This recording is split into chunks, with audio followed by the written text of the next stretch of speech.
favoured, obviously disappointed to lose the game.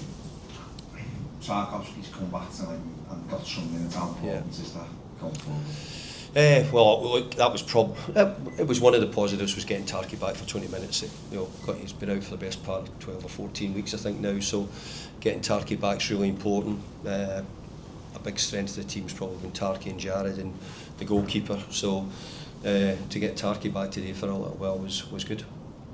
I've got to ask you, because I've asked you about 4 times already, but is there anything in terms of transfers, any updates, or no, you're still looking?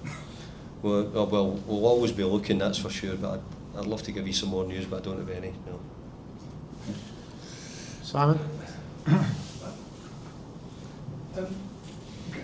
Graham's just been in and said he's mystified why there were water breaks in the game. Mm-hmm. Do you understand it? Does it bother you? No, I think there was a discussion, I don't know if it was yesterday or last night. I think if the temperature had been in what they've been, or when you go to Atlanta, you might say, well, I can understand why they have to introduce a water break. Maybe tonight, I understand the change in the weather, bit of rain and whatnot. But I think it was sort of it wasn't in the rules, but it was something which was sort of confirmed that there'd be a water break halfway through each half. So was it needed tonight? Probably not needed tonight. But I've got to say, I think if you'd been in Atlanta or even in New York, which you were, it was needed because of the heat. Are you concerned by the results? Yeah, I know you're trying to improve your squad, and hopefully by the time you get to the first games, you'll have a different set of players. Yeah. Defeats not. Well, I'm not overly concerned because I don't have the players which I need and what I want. And obviously we're nearly up against it right from the start. We knew before we came we were going to be really up against it. So it was never going to be us coming here and winning. But as I said, we finished above two out of these teams here in the last season. So we have to get back on it. But at the moment, until we get our better players back and until we add to the squad, we're going to have a struggle at the moment. Wouldn't matter who we're playing. Pre-season friendlies we had earlier, we struggled. We didn't have enough bodies and not enough quality. David, on that, even if you say got all your signings in early, obviously in the window, there's still a challenge, obviously, bedding in so many new players. Mm-hmm. How difficult, even if you obviously get the players in, say, late in the window, and you're going to be having to bed them in as the season goes, how difficult is that?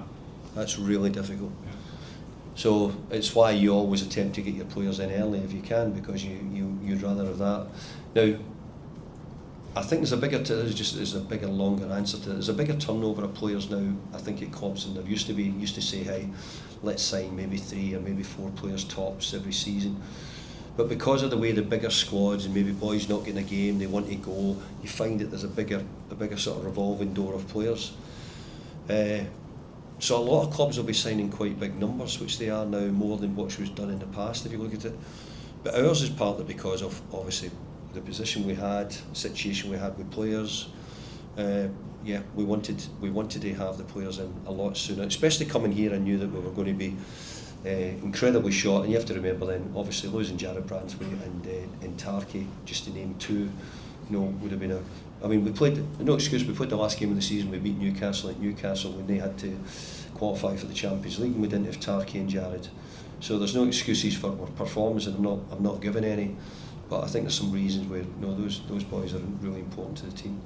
You've seen pretty much everything in a very long career, but when you actually look at just how competitive the league is, what other clubs are obviously doing in the window, and what the challenges you're going to face, knitting all that together as the season's going, is this going to be like one of the biggest challenges you'll have faced in your managerial career? I think every year is the biggest challenge you face, because every year is different. You never know how it's going to be. I have to say, when I came in January, I didn't think we were going to go and win the majority of the games and find myself, pushing up and finish above Man United and Tottenham and West Ham, etc., etc. I didn't see that. But it starts again, and we have to try and be ready for it. And at the moment, we're not ready for it. We're not ready to perform well enough in this tournament. We're not ready to start the pre-season, start the Premier League season, I should say. I'll just take one from here. I wanted to ask you about the performance of Mark Travers in goal today. Obviously, the error in the lead up to the equaliser, but then displaying some solid shot-stopping abilities throughout the match. How satisfied are you with his performance, just his second one in an Everton kit? Well, it's a very difficult question, isn't it? Because you know the answer. So, he didn't perform well tonight. He knows that, we know that. And then just one general question about the summer series as an event. Obviously, you don't have the squad you want at your disposal. You just spoke of that. So, with 2 losses on the back burner now, how do you approach this third and final game in probably more humid conditions? It'll be a day game, and facing on paper the strongest squad in the tournament. Yeah, we'll do the same thing. We don't have a strong squad with us. This game, this football's for us to get ourselves prepared for the season.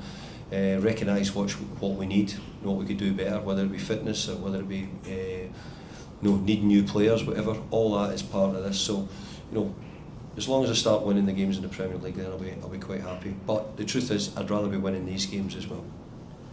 Final one. Yeah. Obviously, you can't fix everything overnight or right away, but of all the different team needs and everything that needs to be addressed, what facet would you like to get corrected first? I think our attacking play at the moment has been really poor. I think that we've not created enough chance anywhere like opportunities or chances. I think we're playing that area of the pitch at the moment has been really below par. But we've made individual mistakes which has shown us up for that as well. It stood out,